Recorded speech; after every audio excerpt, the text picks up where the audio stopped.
Hello everyone, कैसे हैं आप लोग दोस्तों। मैं हूं आपका दोस्त, आपका टीचर सीए डॉक्टर अमित कांडल। और दोस्तों हम लोग अभी 2024 का न्यू रिकॉर्डिंग कर रहे हैं फॉर टैक्सेशन सब्जेक्ट। और दोस्तों हम लोग पढ़ रहे हैं इनकम टैक्स। ऑलरेडी दोस्तों लेक्चर नंबर 1 और लेक्चर नंबर 2 हमारा रिकॉर्ड हो चुका है, राइट। तो दोस्तों लेक्चर नंबर 2 में मैंने आपको क्या पढ़ाया था, एक बार फटाफट से उसका रिव्यू कर लेते हैं।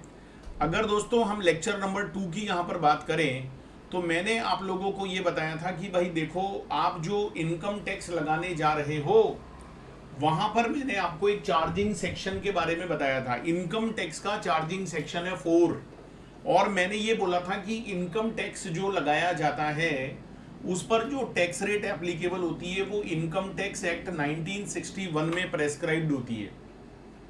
और ये जो इनकम टैक्स है ये किसी भी पर्सन की इनकम पर लगाया जाता है। ये भी लॉ में लिखा हुआ है कि किसी भी पर्सन की जो इनकम होगी उसके ऊपर दोस्तों इनकम टैक्स लगाया जाएगा। पर्सन में कौन कौन आते हैं ये बात मैं आपको डिटेल में ऑलरेडी बता चुका हूं। ये जो इनकम टैक्स होता है माय डियर फ्रेंड्स, ये किसी भी पर्सन की टोटल इनकम पे लगाया जाता है। टोटल इनकम का मतलब होता है after taking all the deductions. तो ये सारी बातें मैंने बताई थी। शेड्यूल फाइनेंस एक्ट के अंदर आप लोगों को बताया था कि कौन कौन सी टैक्स रेट्स होती हैं। एवरी ईयर बजट पास होता है, फाइनेंस एक्ट वहाँ पर प्रेसिडेंट की एक्सेंट मिलती है, फिर उससे जो हमारा रेस्पेक्टिव इनकम टैक्स एक्ट है उसके अंदर दोस्तों बदलाव किया जाता है, चेंज किया जाता है। तो ये सारी तमाम बातें दोस्तों कल की क्लास में ऑलरेडी डिस्कस हो चुकी हैं। पर्सन कौन होते हैं भाई, पर्सन की डेफिनेशन इनकम टैक्स में काफ़ी बड़ी दी हुई है। 7 लोग हैं जिनको पर्सन माना गया है। तो ये सारी तमाम बातें दोस्तों कल की क्लास में मैंने आपको बताई थी। अच्छा, किसी भी पर्सन की इनकम पर जब हम टैक्स लगाने की बात करते हैं तो देयर आर सेवरल स्टेप्स। अगर मैं सबसे पहले स्टेप नंबर 1 की बात करूं तो that is called determination of residential status. सबसे पहला काम जो हमारा होता है वो होता है रेजिडेंशियल स्टेटस को डिटरमाइन करना। हमें सबसे पहले किसी भी पर्सन का रेजिडेंशियल स्टेटस निकालना पड़ता है। रेजिडेंशियल स्टेटस जैसे एक तो होता है रेजिडेंट और दूसरा होता है नॉन रेजिडेंट। एक रेजिडेंट होता है और एक नॉन रेजिडेंट होता है। तो ये जो रेजिडेंट और नॉन रेजिडेंट वाली बात है ना, ये जानना हमको बहुत ज़रूरी है।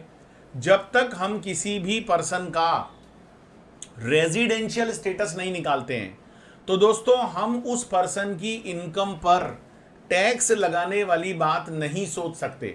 तो अगर हम इनकम टैक्स में सबसे पहला कोई चैप्टर पढ़ेंगे तो उसका नाम है दोस्तों रेजिडेंशियल स्टेटस, राइट। क्योंकि रेजिडेंशियल जो स्टेटस होता है ना किसी भी पर्सन का, वही इनकम को डिटरमाइन करता है, वही इनकम पर टैक्स को डिटरमाइन करता है। दूसरा जो स्टेप होता है दोस्तों वो है क्लासिफिकेशन ऑफ इनकम।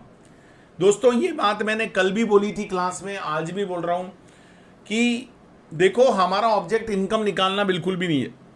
हमारा ऑब्जेक्ट दोस्तों इनकम को कंप्यूट करना बिल्कुल भी नहीं है। हमारा ऑब्जेक्ट पता है क्या है? टैक्सेबल इनकम को कंप्यूट करना। हमारा ऑब्जेक्ट है टैक्सेबल इनकम को निकालना।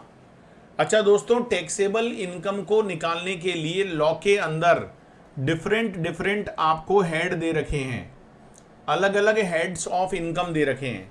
मतलब ये 5 ऐसे डिफरेंट हेड हैं, ये 5 ऐसे चैप्टर हैं जिसमें हम किसी भी इनकम का टैक्सेबिलिटी का पता करते हैं, इनकम को उसकी टैक्सेबल पार्ट को कैलकुलेट करते हैं। ये सारे काम हम यहाँ पर करते हैं, राइट। तो ये सारी बात आपको समझ में आ रही होगी। अब हमको करना क्या पड़ता है दोस्तों, हमारा काम क्या है? हमारे क्वेश्चन में बहुत सारी इनकम दी जाएगी और हमें क्या करना पड़ेगा? उस इनकम से टैक्सेबल इनकम को कंप्यूट करना पड़ेगा। हमारा काम है कि जो भी इनकम है भाई उस इनकम से हम क्या निकालें? टैक्सेबल इनकम कैलकुलेट करें। इनकम को हमें कन्वर्ट करना पड़ेगा टैक्सेबल इनकम के अंदर, राइट। यहां तक समझ में आ रहा है आपको? अब दोस्तों जब आप इनकम से टैक्सेबल इनकम निकालते हो, इनकम होना अलग बात है और उस इनकम पर टैक्स लगना दोस्तों अलग बात है। तो किसी भी इनकम पर जब हम टैक्स लगाते हैं तो हमें उसे डिफरेंट डिफरेंट कैटेगरीज में डिवाइड करना है।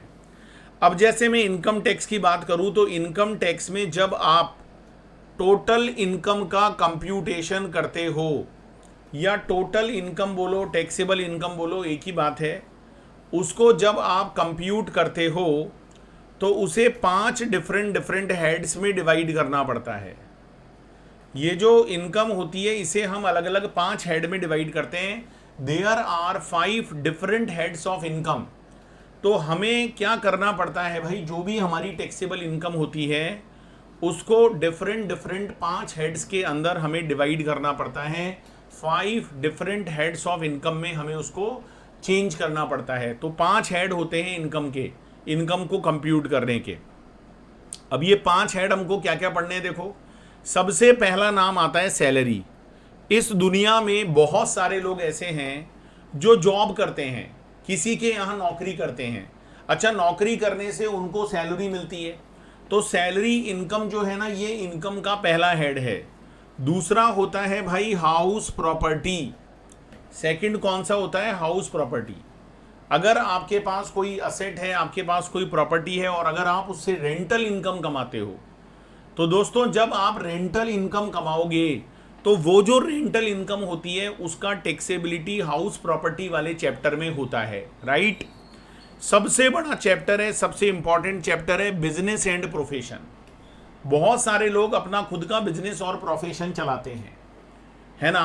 वो कहीं भी जॉब करना पसंद नहीं करते। वो कहते हैं जी मैं अपना बिजनेस खुद इस्टेब्लिश करूँगा, मैं अपने प्रोफेशन को खुद से चलाऊँगा। तो जब आप किसी भी बिजनेस और प्रोफेशन को चलाते हो, उससे प्रॉफिट और गेन कमाते हो, तो वो एक थर्ड हेड ऑफ इनकम होता है, ठीक है।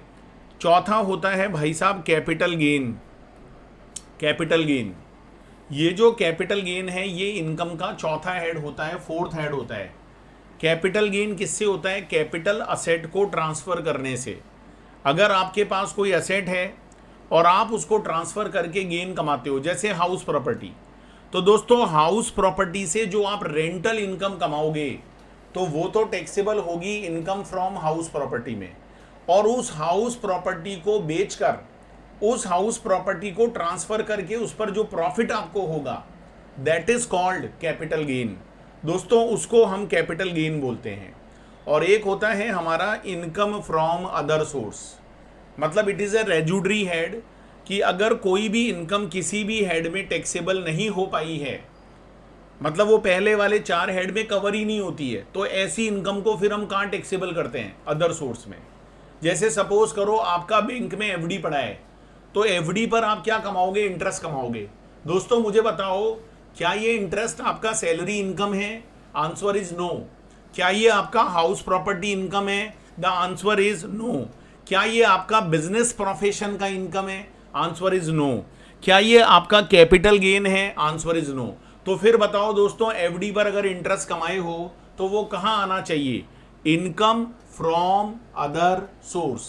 जिसका कोई नहीं होता सर उसका भगवान होता है। अरे मैं भगवान की बात नहीं कर रहा। अगर कोई इनकम पहले वाले 4 हेड में टैक्सेबल नहीं हुई है तो उस इनकम पर जो टैक्स लगेगा वो कौन से चैप्टर में लगेगा, इनकम फ्रॉम अदर सोर्स में लगेगा। This income is taxable income from other source. हम उस पर जब टैक्स लगाएंगे तो वो हम अदर सोर्स वाले चैप्टर में टैक्सेबल करेंगे उसको। तो आई थिंक दोस्तों बात बहुत जोर से समझ में आ रही होगी आपको। इज इट क्लियर और नॉट? Yes sir. तो ये सारी बात है। तो salary income, rental income business और प्रोफेशन को चलाने से आती है। बिजनेस प्रोफेशन की इनकम जिसको हम शॉर्ट में पीजीबीपी भी बोलते हैं। पीजीबीपी का मतलब होता है profits and gains of business and profession. अगर दोस्तों कोई कैपिटल असेट है, उस कैपिटल असेट को बेचकर अगर आपको प्रॉफिट हुआ है तो वो भी यहाँ टैक्सेबल होता है, राइट। और अगर आपकी इनकम 4 हेड में टैक्सेबल नहीं हुई है तो फिर वो कहाँ टैक्सेबल होगी, इनकम फ्रॉम अदर सोर्स। फिर हम उस इनकम को अदर सोर्स वाले चैप्टर में टैक्सेबल करेंगे। तो ये सारा हमारा काम होता है। तो पहला स्टेप क्या है भाई, पूरे इनकम टैक्स में सबसे पहला काम क्या होगा, रेजिडेंशियल स्टेटस को कंप्यूट करना। तो जब तक आप रेजिडेंशियल स्टेटस नहीं निकालोगे you can not compute taxable income. और जब तक टैक्सेबल इनकम नहीं आएगी तो भाई टैक्स कहां से आएगा, राइट। दूसरा काम होता है, जो भी हमारी टैक्सेबल इनकम होती है उसको डिफरेंट डिफरेंट 5 हेड्स में डिवाइड करना, है ना। जैसे आपने सैलरी से कमाया, हाउस प्रॉपर्टी से कमाया, बिजनेस प्रोफेशन से कमाया, आपने कैपिटल गेन से कमाया या अदर सोर्स से कमाया, तो अलग अलग 5 हेड में हमको ये काम करना पड़ता है। और तीसरे नंबर का स्टेप होता है टोटल इनकम निकालो। लेकिन ध्यान रखना दोस्तों, जब आप किसी भी पर्सन का टोटल इनकम कंप्यूट करते हो, जब आप किसी भी पर्सन का टोटल इनकम कंप्यूट करते हो, तो एक बात हमेशा ध्यान रखना कि अगर आपने एग्रीकल्चर इनकम कमाई है, अगर आप इंडिया में कौन सी इनकम कमाते हो, एग्रीकल्चर इनकम, तो एक बात हमेशा ध्यान रखना कि एग्रीकल्चर इनकम इंडिया में टैक्सेबल नहीं होती है। Agriculture income is not liable for tax in India. उसके ऊपर कोई टैक्स इंडिया में नहीं लगेगा। आई थिंक ये बात आपको बहुत अच्छे से समझ में आ गई होगी। These incomes have to be excluded. ये जो इनकम होती है इसको एक्सक्लूड किया जाएगा and it will not form part of total income. Agriculture income India में एग्जेम्प्टेड है, उस पर कभी भी टैक्स नहीं लगेगा। It is not liable for tax, ठीक है ना, उस पर भाई साहब टैक्स नहीं लगने वाला है।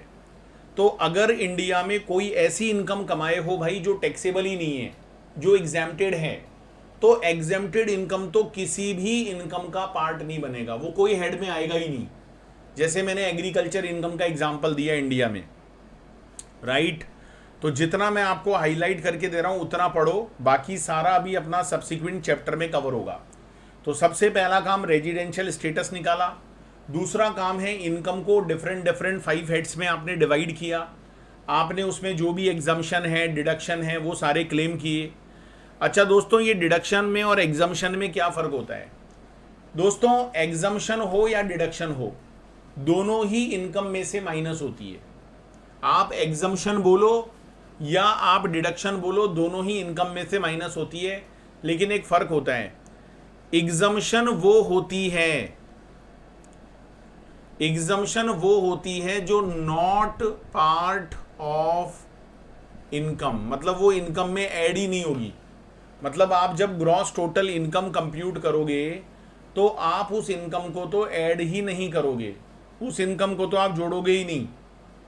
जैसे एग्रीकल्चर इनकम है, तो एग्रीकल्चर इनकम इंडिया में क्या होती है, एग्जम्प्ट होती है, तो एग्रीकल्चर इनकम को आप ऐड ही नहीं करोगे, मतलब वो टोटल इनकम का पार्ट ही नहीं बनेगी।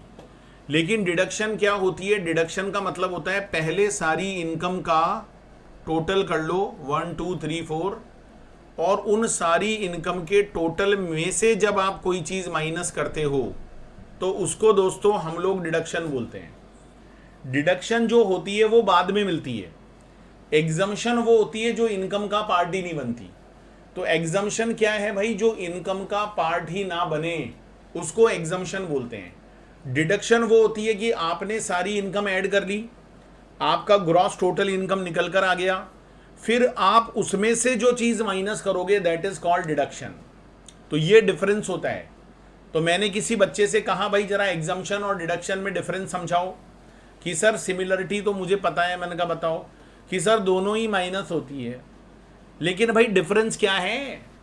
तो डिफरेंस ये है कि एग्जम्पशन वो है जो इनकम का पार्ट ही नहीं बनेगी, और डिडक्शन वो है दोस्तों जो पहले इनकम का पार्ट तो बन जाएगी लेकिन बाद में आपको उसको माइनस करना पड़ेगा। That is the basic difference जो आपको समझ में आना चाहिए। देखो यही लिखा है, there are some deductions and allowances prescribed under each head of income. हर हेड में कोई ना कोई एग्जम्पशन डिडक्शन होती है। तो the deductions have to be considered before arriving at the net income chargeable to tax under each head. मतलब आप उसको पहले माइनस करते हो, ठीक है। Exemption and deductions would be available to the individual depending upon the regime in which ही पे tax. अच्छा दोस्तों, मैंने आपको कल एक बात बताई थी लास्ट क्लास में इनकम कमाना सबका ऑब्जेक्ट है। सब ये चाहते हैं जी मैं बहुत सारी इनकम कमाऊं, मैं दिन दोगुनी और रात चौगुनी इनकम कमाऊं जी, इनकम में बिल्कुल भी कमी ना हो। ऐसा हम चाहते हैं कि भाई हमारी इनकम बहुत सारी हो, हम बहुत ज़्यादा इनकम कमाएं। लेकिन हर पर्सन ये चाहता है कि मैं जो भी इनकम कमा रहा हूं उस पर टैक्स बहुत कम लगे। तो मैंने एक बात बोली थी, देखो इनकम कमाना अलग बात है और उस इनकम के ऊपर टैक्स लगना अलग बात है। इनकम कमाना अलग बात होती है और इनकम के ऊपर टैक्स लगना अलग बात होती है। तो हमें क्या करना पड़ता है भाई, हमको एग्जम्पशन और डिडक्शंस क्लेम करने पड़ते हैं। तो जितने ज़्यादा हम एग्जम्पशन और डिडक्शन क्लेम करेंगे उतना ही हमारा टैक्सेबल इनकम कम निकल कर आएगा, है ना। तो हर पर्सन ये चाहता है कि वो ज़्यादा से ज़्यादा एग्जम्पशन और डिडक्शन को क्लेम करे, एग्जम्पशन और डिडक्शन को क्लेम करे तो उसकी टैक्सेबल इनकम निकल कर आ जाती है। अच्छा, टैक्सेबल इनकम सब चाहते हैं कि बहुत कम आ रही हो, अच्छा उसको टैक्स भी पे करना पड़े। अच्छा, ये जो टैक्स होता है, ये जो टैक्स हम पे करते हैं, इसमें दोस्तों दो तरह के टैक्स रिजीम है आज की तारीख में। एक होती है ओल्ड और एक होती है new. There are two tax regime. अगर मैं आज के पर्सपेक्टिव में बात करूं तो there are two tax regime, एक ओल्ड है एक न्यू है। लेकिन दोस्तों जो डिफॉल्ट टैक्स रिजीम है, मतलब जो अपने आप लगेगा, वो न्यू वाला लगता है। न्यू वाले का मतलब ये होता है जहां पर आपको एग्जम्पशन ज़्यादा मिलती है, आपको वहां पर 7 लाख रुपीज़ तक टैक्स नहीं देना पड़ता, है ना। ऐसे एक रिजीम बना रखी है गवर्नमेंट ने, 7 लाख रुपए तक टैक्स नहीं देना पड़ेगा, तो वो न्यू रिजीम है। लेकिन उस न्यू रिजीम में क्या होता है कि बहुत सारे एग्जम्पशन होते हैं, बहुत सारे डिडक्शंस होते हैं जो आपको नहीं मिल पाते हैं, यू कैन नॉट टेक, वो आपको नहीं मिलते हैं। तो वो जो बहुत सारे एग्जम्पशन और डिडक्शंस हैं, अगर आप उनको लेना चाहते हो तो आपको जो डिफ़ॉल्ट टैक्स रिजीम है, जिसको हम लोग न्यू स्कीम बोलते हैं, उससे बाहर निकलना पड़ेगा, उससे आपको बाहर आना पड़ेगा। आपको वहां पर ओल्ड रिजीम में आके टैक्स देना पड़ेगा, नॉर्मल प्रोविजंस के अकॉर्डिंग आपको वहां पर टैक्स देना पड़ेगा। तो दोस्तों दो तरह के टैक्स रिजीम है, एक को बोलते हैं ओल्ड रिजीम, एक को बोलते हैं न्यू रिजीम।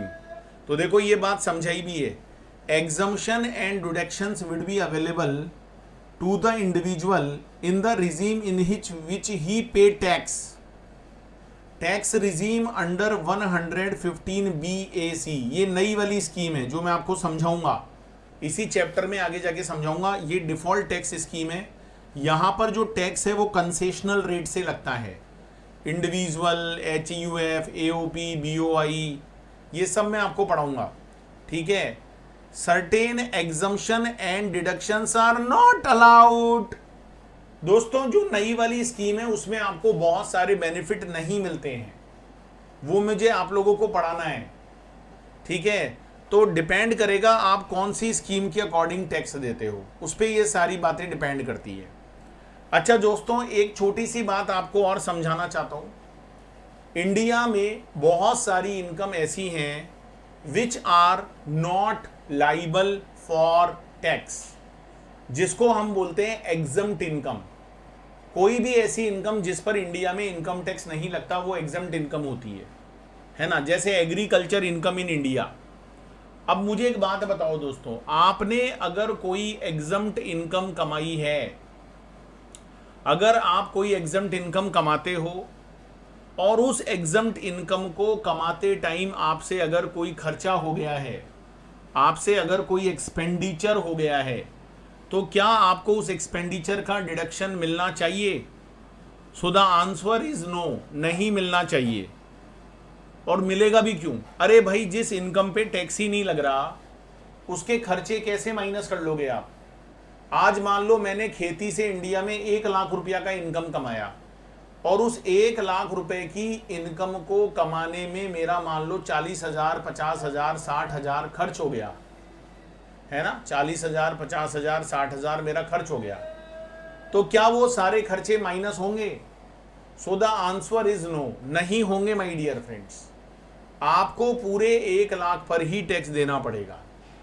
तो देखो क्या लिखा है, as per section 14A notwithstanding anything to the contrary expenditure incurred in relation to exempt income is not allowed as deduction while computing income under any of the 5 heads of income.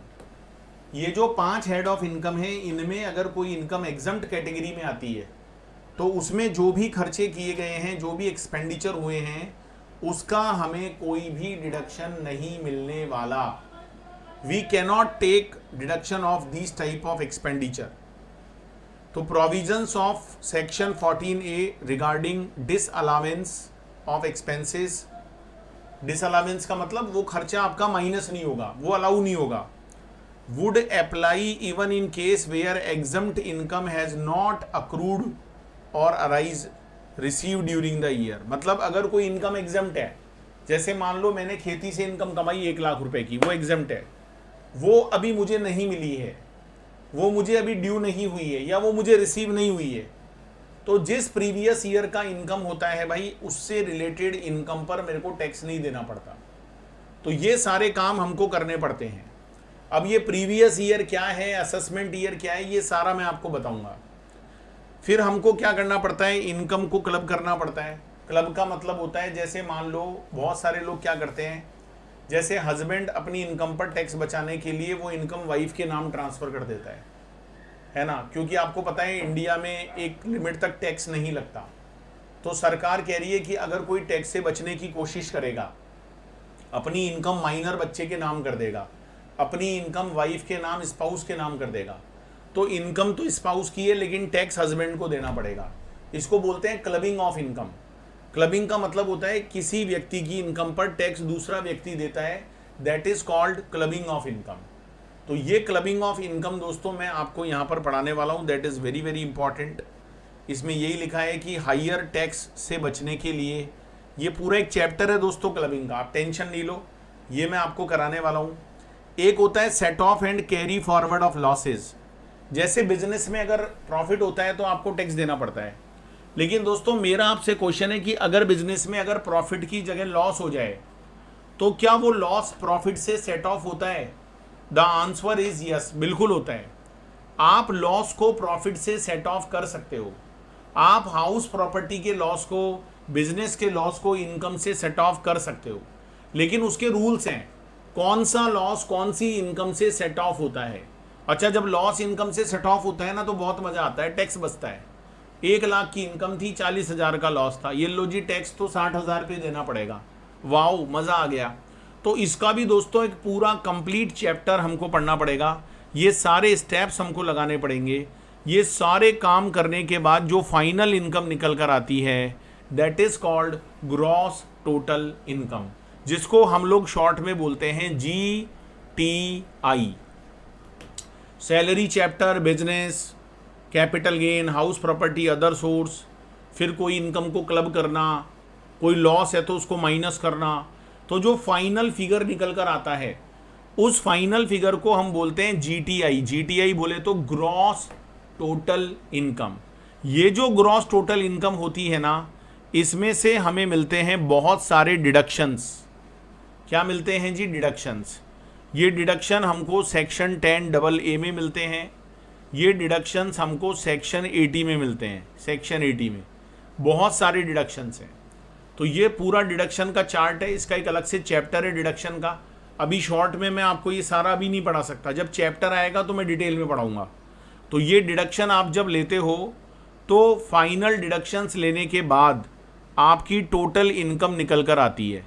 अच्छा, ये जो total income होती है भाई, इसको round of करना पड़ता है 10 के मल्टीपल में. जैसे मान लो मेरी टोटल इनकम आ रही है 10,15,816, तो मुझे इसे लिखना पड़ेगा 10,15,820. 10 के मल्टीपल में राउंड ऑफ करना पड़ेगा. अगर मान लो मेरी आ रही है 10,15,814, तो मुझे लिखना पड़ेगा 10,15,810. ऐसे मुझे लिखना पड़ेगा. तो कोई भी जो इनकम होती है उसे हमें 10 के मल्टीपल में राउंड ऑफ करना पड़ता है. ठीक है, उसमें राउंड ऑफ करना पड़ता है. तो ये सारे काम दोस्तों आपको यहाँ पर करने पड़ते हैं. तो दोस्तों फाइनली यहाँ पर आपको क्या करना पड़ेगा, आपको सबसे पहले रेजिडेंशियल स्टेटस निकालना पड़ेगा। जितने भी हमारे 5 हेड्स ऑफ इनकम हैं उसमें डिवाइड करना पड़ेगा इनकम को। जैसे सैलरी है, हाउस प्रॉपर्टी है, बिजनेस प्रोफेशन है, कैपिटल गेन है और इनकम फ्रॉम अदर सोर्स है। ये पांचों हेड्स में हमें इनकम को डिवाइड करना है। जितने भी हमारे डिडक्शंस हैं, एग्जम्पशंस हैं, वो सारे हमको यहाँ पर क्लेम करने हैं। ठीक है। इसके बाद कोई इनकम अगर क्लब होनी है, जैसे मान लो स्पाउस की इनकम हस्बैंड में क्लब होती है, माइनर बच्चे इनकम कमाते हैं वो फादर मदर की इनकम में क्लब होती है, वो सारे काम करने पड़ेंगे। लॉस को carry forward and set of करना पड़ेगा। दोस्तों लॉस के लिए एक अलग से चैप्टर है हमारे कोर्स में, क्लबिंग के लिए एक अलग से चैप्टर है, वो हमको पढ़ना पड़ेगा। इसके बाद हम किसी पर्सन की ग्रॉस टोटल इनकम को कंप्यूट कर पाएंगे। तो ग्रॉस टोटल इनकम का मतलब होता है सारे पांचों हेड जो हैं, ये जो पांचों चैप्टर हैं, इनकी इनकम का टोटल करना। वो जो इनकम का आप टोटल करते हो उसे दोस्तों हम यहाँ पर ग्रॉस टोटल इनकम बोलते हैं। अच्छा, ये जो ग्रॉस टोटल इनकम होती है ना, इसमें से हम माइनस करते हैं डिडक्शंस। क्या माइनस करते हैं दोस्तों? डिडक्शंस माइनस करते हैं। ये ग्रॉस जो टोटल इनकम है इसमें से डिडक्शंस को माइनस किया जाता है। माइनस करने के बाद जो हमारा फाइनल आउटकम निकल कर आता है, वो जो हमारा फाइनल आउटकम है that is called total income. वो दोस्तों टोटल इनकम कहलाती है। तो ऐसे हमको यहाँ पर सारे काम करने पड़ते हैं। अब टैक्स की रेट क्या क्या होती है, अगर मैं टैक्स रेट लगाने की बात करूँ तो दोस्तों यहाँ पर जो टैक्स की रेट्स दी गई हैं आपको यहाँ पर नज़र आ रहा होगा। ये जो टैक्स की रेट्स हैं ये इन सभी लोगों के लिए है, इंडिविजुअल, HUF, AOP, BOI, ये सब मुझे भी आप लोगों को पढ़ाने हैं।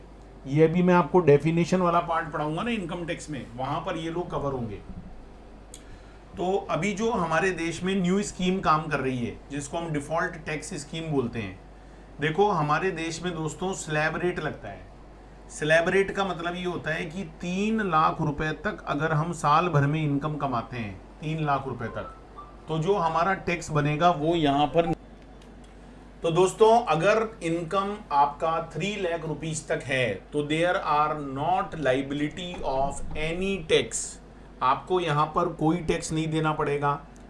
अगर आपका इनकम 3 लाख रुपए से लेकर 6 लाख रुपया के बीच में है, मतलब 3 लाख से अगर हम 6 लाख की बात करते हैं तो ये हमारा फर्दर 3 लाख रुपए हो जाता है।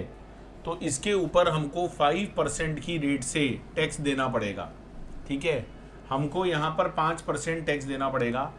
6 लाख रुपया से और 9 लाख रुपया तक अगर इनकम होती है तो ये हमारा फर्दर 3 लाख रुपया है, इस पर हमको 10% की रेट से टैक्स देना पड़ेगा। ऐसे दोस्तों स्लैब चलता है। अगर हमारा इनकम 9 लाख रुपया से लेकर 12 लाख तक है, मतलब कि फर्दर 3 लाख रुपया है, तो उस पर हमको 15% की रेट से टैक्स देना पड़ेगा। ऐसे ही दोस्तों 12 लाख से लेकर अगर 15 लाख तक की इनकम है तो हमें फर्दर जो 3 लाख रुपया है इस पर 20% की रेट से टैक्स देना पड़ेगा। और अगर हमारी टोटल टैक्सेबल इनकम 15 लाख से ऊपर होती है तो जितनी भी इनकम टोटल टैक्सेबल 15 लाख से ज़्यादा होती है, सपोज़ करो हमारी टोटल इनकम 20 लाख है, तो 20 लाख में से 15 हटा दो तो मतलब हमें 5 लाख पर 30 देना पड़ेगा। अगर हमारी इनकम 50 लाख है तो हमें 15 लाख से ऊपर, 15 लाख से ऊपर जितनी भी इनकम है, अब 50 माइनस अगर मैं 15 करता हूँ तो 35 लाख है, तो 35 लाख पर मुझे 30% टैक्स देना पड़ेगा। तो ये जो अभी मैंने आपको टैक्स का सिस्टम बताया है ये है स्लैब रेट, इसको हम लोग स्लैब रेट बोलते हैं। जैसे 3 लाख तक 0, 3 लाख का 5% हो जाता है आपका 15,000। ठीक है, फिर 3 लाख का 10% हो जाता है आपका 30,000 रुपया, फिर हो जाता है 3 लाख पर 45,000, फिर हो जाता है आपका 60,000 और फिर हो जाता है मान लो जितनी भी इनकम 15 लाख से ऊपर है उसका 30%। तो ये हमारी दोस्तों न्यू टैक्स रिजीम है जिसके अंदर टैक्स का आपको कंसेशनल रेट का बेनिफिट मिलता है। That is covered under section 115 BAC, right. तो ये दोस्तों ऑप्शनल टैक्स रिजीम कहा जाता है इसको, that is called optional tax regime. अगर आप इस ऑप्शन में नहीं रहना चाहते हो तो जो हमारी ओल्ड रिजीम है, हमारा जो ओल्ड सिस्टम है टैक्स लगाने का, उसके अंदर एग्जम्पशन लिमिट 250 तक है। उसमें एग्जम्पशन लिमिट हमारी 250 तक है। मतलब वहाँ पर टैक्स कैसे लगेगा मैं बता देता हूँ आपको। हमारा जो ओल्ड सिस्टम है, ओल्ड सिस्टम, उसमें आपको टैक्स देना पड़ता है 2,50,000 तक ज़ीरो, ठीक है। फिर 2,50,000 1 रुपये से लेकर, और जो हमारी 5 लाख रुपए तक की इनकम है इस पर 5% देना पड़ता है।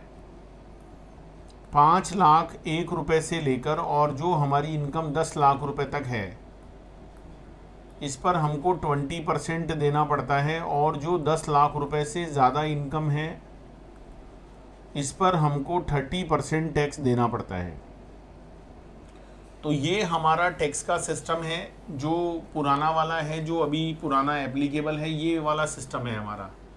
और जो हमारा अभी नया सिस्टम आया है, जो हमारा जिसको बोलते हैं डिफ़ॉल्ट टैक्स रिजीम, वो ये वाला है।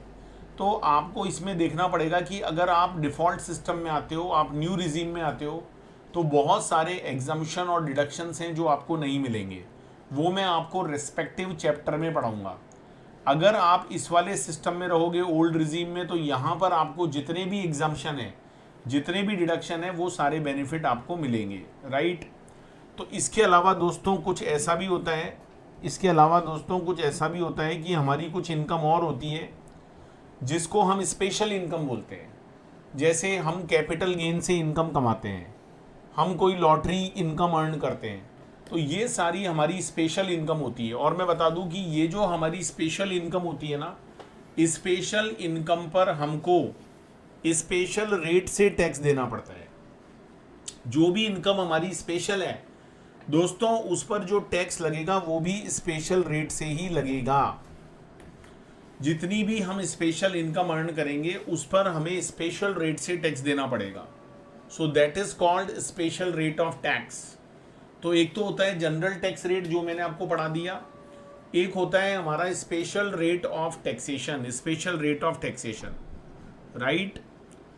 अच्छा, तो ये हमारा टैक्स का सिस्टम हो गया। फिर दोस्तों क्या होता है कि जैसे किसी की इनकम 50 लाख से ज़्यादा है, किसी की इनकम मान लो 50 लाख से ज़्यादा है, तो गवर्नमेंट कहती है भाई आप एक काम करो, आप तो बहुत ज़्यादा पैसे कमा रहे हो, तो आप एक काम करो भाई, टैक्स के ऊपर टैक्स दो।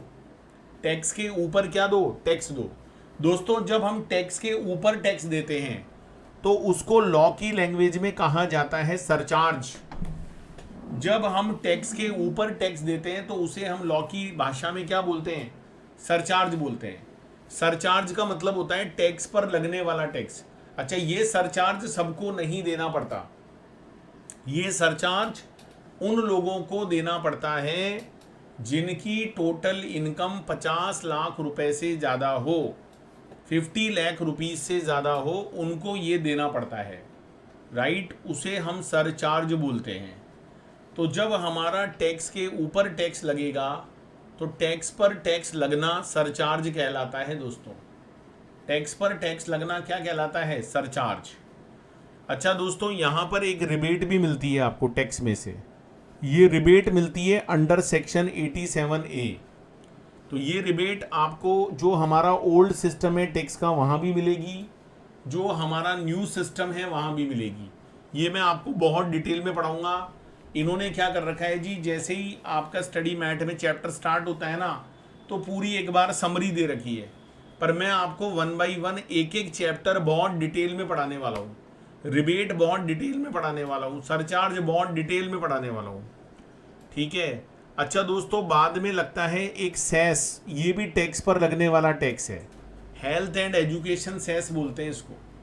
ये लगता है हमेशा 4%, और ये 4% किस पे लगता है? इनकम टैक्स प्लस सरचार्ज पे।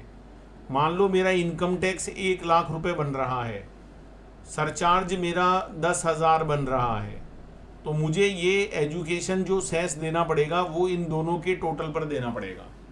और अगर मान लीजिए मेरे सरचार्ज नहीं लग रहा क्योंकि मेरी इनकम 50 लाख से ज़्यादा नहीं है, तो जब मेरी इनकम 50 लाख से ज़्यादा नहीं होती है तो इसका मतलब मुझे मेरे सरचार्ज नहीं लगेगा, मेरे ऊपर क्या नहीं लगेगा, सरचार्ज नहीं लगेगा। तो ऐसे में जो सेस हमको 4% देना पड़ेगा वो केवल इनकम टैक्स के ऊपर ही लगता है, मतलब 1 लाख पर ही फिर 4% लगेगा। ऐसे 1 लाख प्लस 10,000, 1,10,000 पर 4% लगता है। तो आई थिंक दोस्तों ये सारी बातें आपको समझ में आ गई होंगी, राइट। दोस्तों आजकल लॉ में एक नया कॉन्सेप्ट और आ गया है, that is called alternate minimum tax. मतलब गवर्नमेंट कहती है जी कि आपको एक मिनिमम टैक्स पे करना ज़रूरी है, आपको एक मिनिमम टैक्स पे करना ज़रूरी है। और अगर आप डिफ़ॉल्ट टैक्स रिजीम, मतलब जो हमारी न्यू रिजीम है, टैक्स रिजीम है, उसमें टैक्स दोगे तो कोई दिक्कत नहीं है। लेकिन अगर आपने ओल्ड सिस्टम में आए और आपके कोई डिडक्शंस बहुत ज़्यादा है तो आपको एक मिनिमम ऑल्टरनेट मिनिमम टैक्स आपको पे करना पड़ेगा। अब ये ऑल्टरनेट मिनिमम टैक्स क्या होता है, ये कैसे निकलता है दोस्तों, ये भी मैं आपको बहुत डिटेल में पढ़ाऊंगा। तो ये मैंने आप लोगों को बस एक हेलीकॉप्टर यात्रा करवाई है। अभी मैंने आपको पूरा बताया है भाई ये इंटायर इनकम टैक्स क्या है। सबसे पहला काम रेजिडेंशियल स्टेटस निकालो, दूसरा काम है इनकम को डिफरेंट 5 हेड्स में डिवाइड करो, जो भी टैक्सेबल इनकम है वो कंप्यूट करो after taking all deductions and exemptions. उसके बाद जो भी इनकम निकल कर आती है उसमें आप क्लबिंग ऑफ इनकम, कोई भी लॉसेस वगैरह का सेट ऑफ करना है वो सारा काम करो। उससे आपकी ग्रॉस टोटल इनकम निकल कर आएगी। उस ग्रॉस टोटल इनकम में से आपको और भी बहुत सारे डिडक्शंस मिलेंगे, उससे आपकी टैक्सेबल इनकम आएगी, टोटल इनकम। उसको 10 रुपीज़ के मल्टीपल में राउंड ऑफ करो, उसके ऊपर टैक्स कंप्यूट करो, whether under default tax regime, और अगर आप डिफ़ॉल्ट टैक्स रिजीम को ऑप्ट आउट करते हो, जो ओल्ड सिस्टम है उसे लगाते हो तो वो भी लगा सकते हो, ठीक है। उसके ऊपर सरचार्ज दो। अगर टोटल इनकम 50 लाख से ज़्यादा है तो आपको टैक्स के ऊपर सरचार्ज भी देना पड़ेगा। इसके अलावा आपको सेस भी देना पड़ेगा। सेस की रेट कितनी है, 4% है। तो ये जो सेस लगेगा ये टैक्स प्लस सरचार्ज के टोटल पर लगता है, ये भी आपको पे करना पड़ेगा। तो ये सारी तमाम बातें हैं। एक AMT का कॉन्सेप्ट है, that is called alternate minimum tax, तो वो भी आपको यहाँ पर देना पड़ता है। तो आई थिंक दोस्तों ये सारी बातें समझ में आ गई होंगी, ठीक है। एक एडवांस टैक्स है, TDS है। तो ये सारे स्टेप्स दोस्तों हमें 1 बाई 1 करके, जैसे यहाँ पर तो एक समरी दे दी, ये जितने यहाँ पर आपको लिखे हुए हैं ना, इसका मैं 1 बाई 1 आपको पूरा डिटेल में एक एक चैप्टर पढ़ाने वाला हूँ, राइट। तो दोस्तों स्टार्ट करते हैं इनकम टैक्स के लॉ को।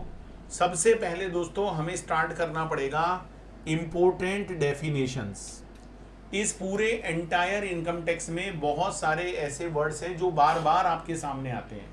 तो मैं सबसे पहले जो अपनी शुरुआत करूंगा वो मैं इम्पोर्टेंट डेफिनेशंस से करूंगा कि भाई इनकम टैक्स में ऐसे कौन कौन से वर्ड है जो बहुत ज़्यादा काम आते हैं। तो सबसे पहले मैं दोस्तों वहाँ से आपको उसकी जो डेफिनेशंस हैं वो बताना स्टार्ट करूंगा। तो इम्पॉर्टेंट डेफिनेशंस दोस्तों हमें जानना यहाँ पर बहुत ज़रूरी है। तो इम्पॉर्टेंट डेफिनेशन में 3 डेफिनेशन तो हमारे बहुत काम आने वाली है, पर्सन, असेसी और इनकम।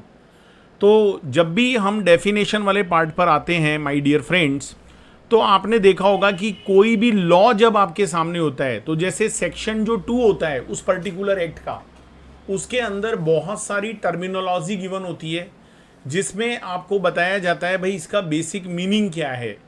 तो अगर हम यहाँ पर बात करें तो ये जो सेक्शन 2 है माय डियर फ्रेंड्स, इसके अंदर जितनी भी इम्पॉर्टेंट डेफिनेशंस हैं वो सारी आपको यहाँ पर बताई गई है ना। अच्छा, डेफिनेशन जो होती हैं, जो भी मीनिंग आप लोगों को डेफिनेशन में दिया जाएगा वही पर्टिकुलर उसका मीनिंग है। लेकिन अगर किसी चीज़ का एक्ट के अंदर डेफिनेशन नहीं आ रहा है माय डियर फ्रेंड्स, तो एज अ डिक्शनरी मीनिंग उसका जनरल मीनिंग क्या होना चाहिए वही मीनिंग आप लोग यहाँ पर लेकर चलोगे। तो चलिए दोस्तों स्टार्ट करते हैं डेफिनेशन वाले पार्ट को। और उसमें सबसे जो पहला नाम निकल कर आता है दैट इज कॉल्ड असेसी। तो असेसी का मतलब क्या है? First we have to know the definition of assessee. What is the meaning of assessee? Assessee को हिंदी में बोलते हैं करदाता। करदाता का मतलब हु इज टैक्स पेयर। तो दोस्तों जो भी बंदा टैक्स पे करेगा उसको हम लोग असेसी बोलते हैं, राइट। तो असेसी का मतलब है कोई भी ऐसा पर्सन जिसके ऊपर टैक्स का अमाउंट ड्यू है या कोई भी sum of money under this act. ये जो एक्ट अभी आप पढ़ने जा रहे हो इसके अंदर अगर कोई भी सम ऑफ मनी या कोई भी टैक्स अगर यहां पर ड्यू होता है तो दोस्तों हम उसको क्या बोलते हैं, असेसी बोलते हैं, राइट। हम उसको क्या बोलेंगे, असेसी बोलेंगे। तो असेसी का मतलब है कोई भी ऐसा पर्सन जिसके ऊपर कोई भी सम ऑफ मनी, कोई भी टैक्स अगर ड्यू होता है, राइट।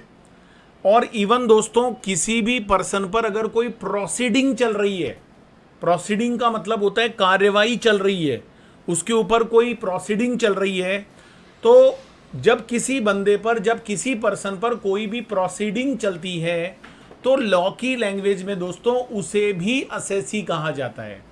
तो अगर आपके ऊपर कोई भी प्रोसीडिंग है under this act relating to the assessment of income, आपकी इनकम को असेस करने के लिए या किसी दूसरे पर्सन की इनकम को असेस करने के लिए, जैसे क्या होता है आप लोग क्लबिंग वाला चैप्टर पढ़ोगे, जैसे माइनर बच्चे होते हैं, तो जो माइनर बच्चे इनकम कमाते हैं तो उसके लिए माइनर बच्चे को टैक्स देना पड़ता है, लेकिन माइनर बच्चे का टैक्स माइनर बच्चा नहीं देता है। जिस पेरेंट्स के हैंड्स में माइनर बच्चे की इनकम टैक्सेबल होगी वो यहां पर टैक्स देगा। तो अगर आपके ऊपर कोई भी टैक्स ड्यू है, आपके ऊपर कोई भी अमाउंट ड्यू है, आपका असेसमेंट बाकी है, चाहे वो इन रिलेशन टू इनकम हो, इन रिलेशन टू लॉस हो। अच्छा, ज़रूरी नहीं है दोस्तों कि अगर आपका टैक्स ड्यू होगा तो ही हम आपको असेसी बोलेंगे। अगर मान लीजिए आपका 1 लाख रुपीस का टैक्स डिपॉजिट है लेकिन आपका टैक्स 40,000 ही बनता है, तो ऐसे केस में 60,000 rupees would be provided as a refund. तो कई बार हमारा जो टैक्स होता है ना वो ज़्यादा जमा होता है जबकि हमारा टैक्स बनता कम है, तो वो जो डिफरेंस अमाउंट होता है उसे हम लॉ की लैंग्वेज में रिफंड बोलते हैं। तो अगर आपके ऊपर कोई भी प्रोसीडिंग इस एक्ट के अंदर, इनकम टैक्स लॉ के अंदर ऑलरेडी चल रही है या आपके ऊपर कोई रिफंड अमाउंट है जिसके लिए प्रोसीडिंग है, तो भी आप असेसी हो, है ना। अच्छा, कुछ लोग ऐसे होते हैं जिनको असेसी मान लिया जाता है, डीम्ड असेसी। जैसे मान लीजिए किसी पर्सन की डेथ हो गई, तो डेथ होने के बाद उस पर्सन की जो भी इनकम उसने कमाई थी, जिसकी डेथ हुई है, उसके लिए टैक्स कौन पे करेगा, उसका एलआर। एलआर का मतलब होता है लीगल रिप्रेजेंटेटिव। उसका जो टैक्स पे करना पड़ेगा वो लीगल रिप्रेजेंटेटिव को पे करना पड़ेगा, एलआर को पे करना पड़ेगा। तो ऐसी सिचुएशन में वो जो एलआर है उसको हम बोलेंगे deem to be an assessee, उसको हम deem to be an assessee बोलेंगे। अच्छा दोस्तों, कई लोग ऐसे भी होते हैं जो असेसी इन डिफॉल्ट होते हैं। अब आप बोलोगे सर ये असेसी इन डिफॉल्ट का क्या मतलब है। दोस्तों, आपके इनकम टैक्स के सिलेबस में एक चैप्टर है जिसका नाम है TDS, जिसको हम शॉर्ट में बोलते हैं टैक्स डिडक्टेड एट सोर्स। ठीक है, अब आपको क्या करना है कि टैक्स ऑलरेडी किसी पर्सन का डिडक्ट करके गवर्नमेंट को जमा कराना है। जैसे सपोज करो आप इंडिया से कोई भी अमाउंट फॉरेन में पे कर रहे हो, दैट इज ₹1 लाख, राइट। और वहां पर TDS का रेट सपोज करो 10% है, तो आपको क्या करना था कि उस 1 लाख में से 10% को डिडक्ट करना था। तो 1 लाख में से अगर 10% डिडक्ट हो जाएगा तो जो हमारा बैलेंस अमाउंट बचेगा वो हमारा 90,000 बचेगा, वो हमारा 90,000 रुपए बचेगा। तो हमें क्या करना है कि 10,000 तो डिडक्ट करके गवर्नमेंट को जमा कराना है और वो जो बाकी का 90,000 है वो हमको यहां पर पे करना है। ठीक है, वो हमको यहां पर पे करना है, तो उसको हम बोलेंगे deem to be assessee in default. मतलब आपने डिफॉल्ट किया है, तो अगर आप कोई भी डिफॉल्ट करते हो तो आपको डिफॉल्ट के कारण असेसी माना जाता है, deem to be assessee in default, right. तो ये सारी बातें आपको समझ में आ रही होंगी, है ना। तो बेसिकली असेसी का मतलब एक ऐसा पर्सन है जिसके ऊपर कोई भी टैक्स अमाउंट ड्यू है या उसके ऊपर टैक्स के अंदर कोई भी प्रोसीडिंग चल रही है, in relation to income, in relation to loss, in relation to any person other income, है ना, in relation to assessee in default. अगर आपने डिफॉल्ट किया है, अगर आपने टैक्स के प्रोविजन को फॉलो नहीं किया है, तो भी दोस्तों यू आर असेसी। आपने डिफॉल्ट किया इसलिए आपको असेसी माना जाएगा। अच्छा, असेसी के साथ में एक डेफिनेशन होती है असेसमेंट, सेक्शन 2 सबसेक्शन 8। बहुत सारे बच्चे पूछते हैं सर ये जो सेक्शन नंबर आता है इसको याद करना जरूरी है। अच्छा दोस्तों, पूछते ऐसे हैं कि अगर मैं हाँ बोल दूं तो जैसे आप सारे सेक्शन याद कर लोगे। तो दोस्तों मैं आपको बता देना चाहता हूं, ये जो सेक्शन नंबर होते हैं इनको लर्न करना बिल्कुल भी जरूरी नहीं है। आपको कभी भी अलग से सेक्शन नंबर लिखने के मार्क्स कभी नहीं मिलेंगे। तो आप कभी भी इस चक्कर में मत पड़ो कि भाई मुझे सारे सेक्शन नंबर याद करने हैं। हाँ, जब हम आपको लॉ पढ़ाएंगे, जब हम आपको टैक्स पढ़ाएंगे, तो बहुत सारे सेक्शन ऐसे होते हैं दोस्तों जो कि ऑटोमेटिकली आपको याद हो जाते हैं, क्योंकि जब हम पढ़ाएंगे तो हम बार बार उस सेक्शन का नाम लेंगे तो चीजें याद हो जाती है। अच्छा, जब कोई सेक्शन आपको याद है, अब आपने पूछ ही लिया है, मन में बात आई गई है, तो मैं बता दूं, अगर आपको कोई सेक्शन कंफर्म याद है तो आप उसको वहां पर जरूर आंसर में मेंशन करें। मैं मानता हूं दोस्तों उसके अलग से मार्क्स आपको नहीं मिलेंगे, उसके अलग से मार्क्स आपको नहीं मिलेंगे, लेकिन जब आप सेक्शन नंबर लिखते हो तो दोस्तों उसका इफेक्ट बहुत अच्छा जाता है। एग्जामिनर को लगता है यू आर इंटेलिजेंट स्टूडेंट, तो वो जब कॉपी चेक करेगा तो आपका सारे आंसर को नहीं पढ़ेगा। तो अगर आपको सेक्शन नंबर याद है आप लिखिए, नहीं याद है गलत मत लिखो भाई। ये मत सोचो कि जी मैं कुछ भी लिख दूंगा, ना, ऐसा नहीं, गलत बात है। तो ये बात है जी। चलो असेसमेंट का मीनिंग समझ लो। असेसमेंट का मतलब क्या है बेसिकली दोस्तों? असेसमेंट का मतलब है कॉम्प्यूटेशन। मतलब आपने इनकम टैक्स का रिटर्न फाइल किया, आपने इनकम को कंप्यूट किया। अब वो जो इनकम है जो आपने रिटर्न में फाइल किया है, आपने इनकम टैक्स डिपार्टमेंट के सामने प्रेजेंट किया है, भाई ये सब मेरी इनकम है। तो ऐसा तो जरूरी नहीं है कि ना आप जो बोलो वो मान लेगा इनकम टैक्स डिपार्टमेंट। आपकी जो इनकम है उसको दोस्तों यहां पर असेस किया जाएगा, उसको असेस किया जाएगा। असेस का मतलब है उसका कॉम्प्यूटेशन होगा, आपने कोई भी इनकम प्रॉपर सही तरीके से शो किया है या नहीं। तो असेसमेंट का मतलब होता है the procedure by which the income of assessee is determined. Assessment का मतलब एक ऐसा प्रोसीजर है जिसके थ्रू आप किसी भी असेसी की इनकम को डिटरमाइंड करते हो, डिपार्टमेंट उसको डिटरमाइंड करता है। अच्छा, ये दोस्तों नॉर्मल असेसमेंट भी हो सकता है और इट मे बी रीअसेसमेंट। अब आप बोलोगे सर ये नॉर्मल असेसमेंट क्या होता है? तो दोस्तों मैं आप लोगों को बता देना चाहता हूं कि जो नॉर्मल असेसमेंट है, नॉर्मल असेसमेंट का मतलब होता है कि भाई आपने रिटर्न को फाइल किया, आपने रिटर्न में इनकम को दिखाया, तो जो इनकम आपने रिटर्न में नॉर्मली शो करी है उसको डिपार्टमेंट अपने हिसाब से चेक करेगा। तो जब डिपार्टमेंट उसको अपने हिसाब से चेक करेगा तो हम उसको लॉ की लैंग्वेज में बोलेंगे नॉर्मल असेसमेंट। क्या बोलेंगे भाई? नॉर्मल असेसमेंट बोलेंगे, और बाय वे ऑफ रीअसेसमेंट, या हम उसको रीअसेसमेंट बोलेंगे। रीअसेसमेंट का मतलब पता है क्या होता है दोस्तों? रीअसेसमेंट का मतलब होता है कि जो इनकम असेस हुई है, डिपार्टमेंट ने उसको चेक कर लिया, अब आपको लगेगा यार अब मेरी गलती कोई नहीं निकाल सकता।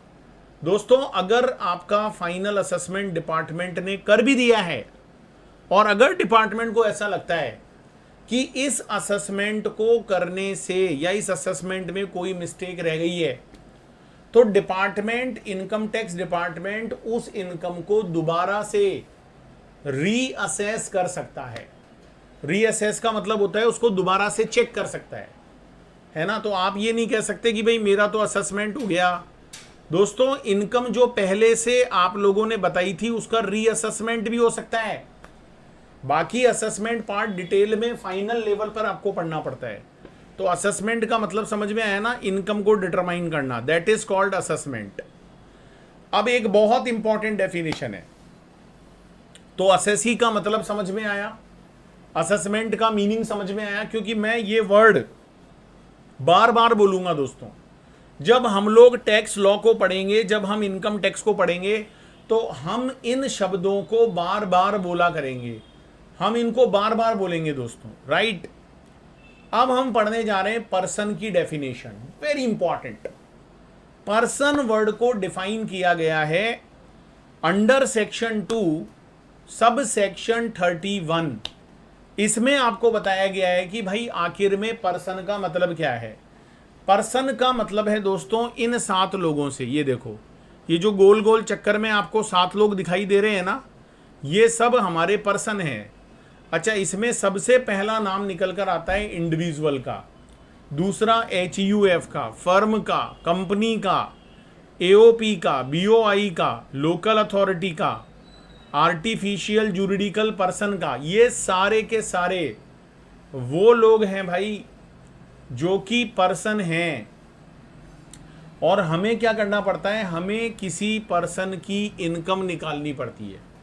तो ये जो इंडिविजुअल है, ये जो HUF है, ये जो फर्म है, ये जो कंपनी है, ये सब हमारे पर्सन है भाई।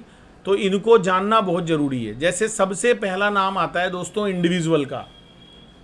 पर्सन की डेफिनेशन में जो सबसे पहला नाम निकल कर आता है दैट इज कॉल्ड इंडिविजुअल। तो आज हम सबसे पहले इंडिविजुअल का मीनिंग समझने की कोशिश करेंगे। भाई इंडिविजुअल कौन होते हैं? तो इंडिविजुअल आप और हम जैसे लोग ही होते हैं, जो भी मेल है, फीमेल है, नेचुरल पर्सन, वो सब यहाँ पर इंडिविजुअल माने जाते हैं। उन सबको हम क्या बोलते हैं? इंडिविजुअल बोलते हैं। इसमें मेल भी आएंगे, फीमेल भी आएंगी, सब आएंगे भाई इसमें। ये नेचुरल पर्सन है।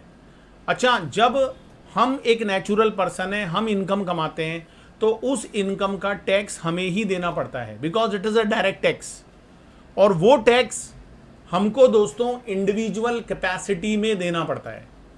वो जो टैक्स हम यहाँ पर पे करेंगे ना दोस्तों, वो हमें इंडिविजुअल कैपेसिटी में पे करना पड़ेगा, ठीक है। अच्छा, इसमें ये जो नेचुरल पर्सन है, इसमें माइनर बच्चे भी आएंगे। आप ये मत सोचना कि जो मेजर है वही आते हैं, जो माइनर बच्चे हैं उनको भी इंडिविजुअल माना जाता है। हाँ, वो एक अलग बात है कि माइनर बच्चे का जो इनकम होता है वो पेरेंट्स के हैंड्स में टैक्सेबल होता है। तो माइनर बच्चा अगर इनकम कमाता है दोस्तों, तो वो भी इंडिविजुअल माना गया है, माइनर भी। अच्छा, कोई पर्सन अगर अनसाउंड माइंड का है, मतलब उसका जो माइंड है वो अनसाउंड है, पत्थर फेंकता है, अजीब तरह की हरकतें करता है, उसको बोलते हैं अनसाउंड माइंड। कई लोग कह रहे हैं जी सर मैं इतना पढ़ लिया, आजकल मैं भी जब एक दूसरे को हम देखते हैं या शीशे में देखते हैं तो ऐसे लगता।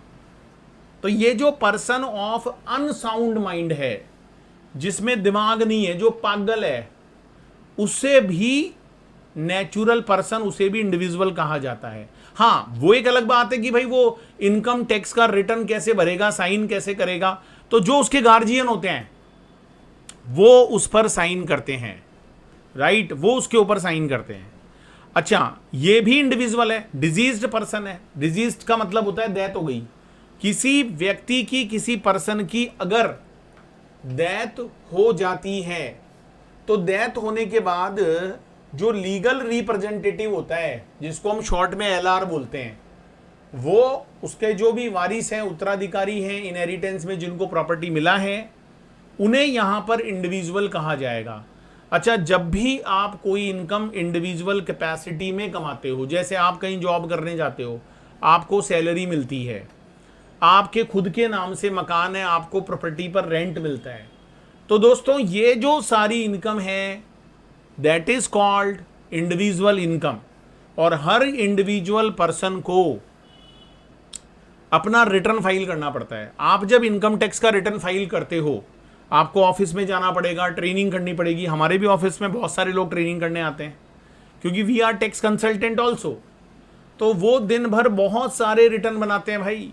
जब आप इनकम टैक्स का रिटर्न बनाओगे ना, तो आपसे पूछा जाएगा कि भाई आप कौन से वाले पर्सन हो, तो आपको टिक लगाना पड़ेगा, मैं तो इंडिविजुअल हूं, राइट। तो सबसे पहला नाम आता है इंडिविजुअल का, दूसरा नाम आता है HUF। दोस्तों HUF का फुल फॉर्म क्या है?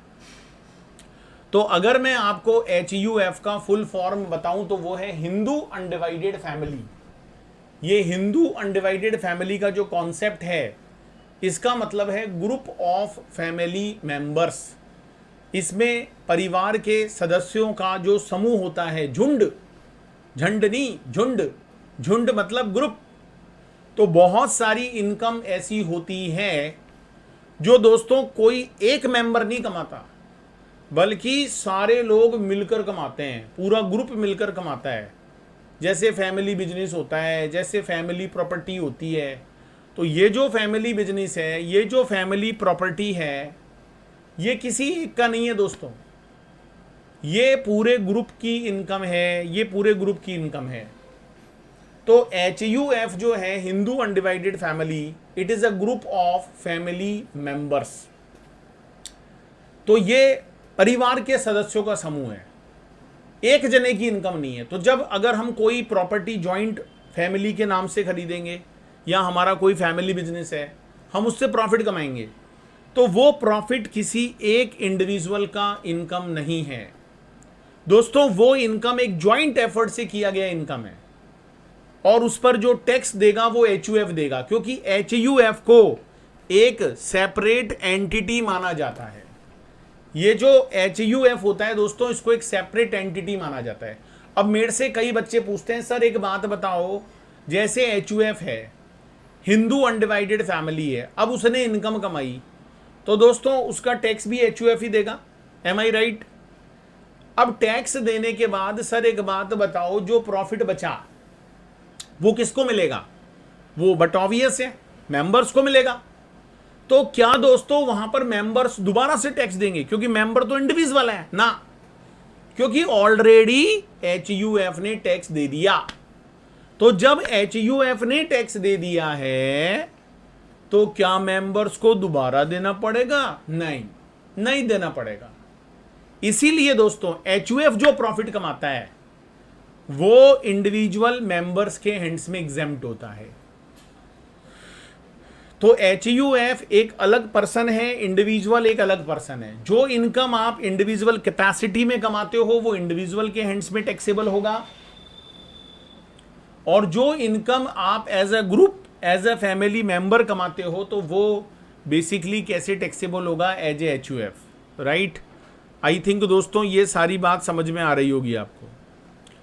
अच्छा, HUF का जो मीनिंग है, HUF का जो मीनिंग है दोस्तों, वो डिफाइंड नहीं है। The word HUF is not defined under the income tax act, it is not defined. लेकिन अगर हम बात करें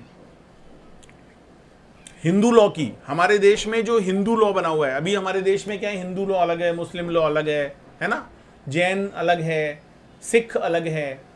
अभी हमारे देश में कॉमन सिविल कोड नहीं है, जिसकी भी बात चल रही है, भाई मोदी जी सिविल कोड लाएंगे।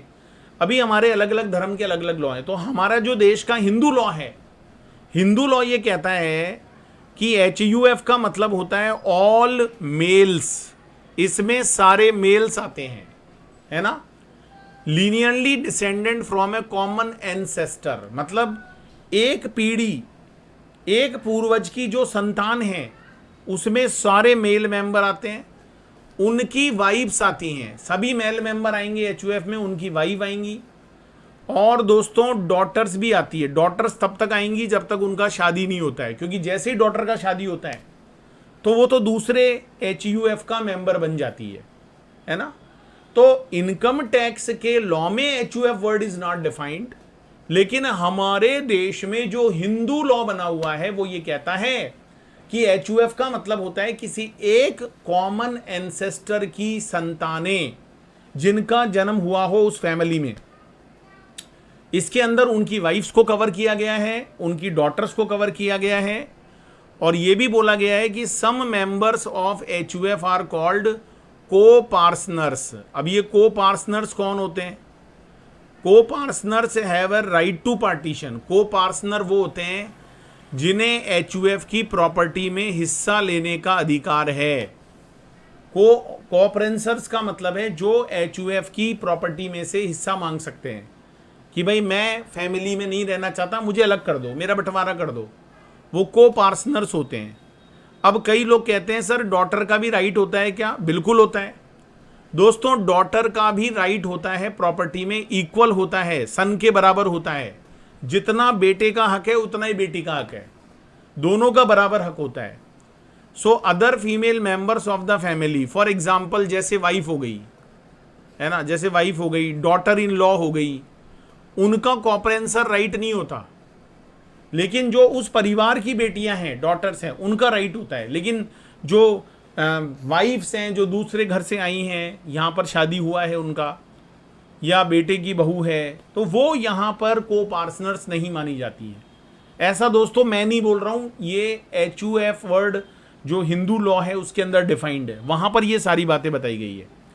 तो चलिए दोस्तों, थैंक यू सो मच, आज के लिए इतना ही। क्लास कैसी लगी ज़रूर बताइएगा। अगर आपने हमारी पहले वाली 2 क्लासेस नहीं देखी है तो ज़रूर देख लीजिएगा। बहुत ही अल्टीमेट कोर्स है, सारे क्वेश्चंस क्लास में करवाए जाएंगे, पूरे मजे के साथ आपको पढ़ाया जाएगा। एक बार डिस्क्रिप्शन बॉक्स ज़रूर चेक कर लें, और हमारे साथ जुड़ने के लिए बहुत बहुत धन्यवाद दोस्तों। नीचे हमारा टेलीग्राम चैनल है जहाँ पर मैं प्रॉपर आप लोगों को नोट्स दूंगा, सारे क्वेश्चन सॉल्व करवाऊंगा, उसको ज्वाइन कर लीजिएगा। हमारा ट्विटर, इंस्टाग्राम, हमारा लिंक्डइन, सब कुछ वहाँ मिलेगा। Thank you so much for watching. आज के लिए इतना ही। लास्ट में की बात बोलूँगा, जोश दिल में जगाते चलो और जीत के गीत गाते चलो। Thank you so much for watching this video.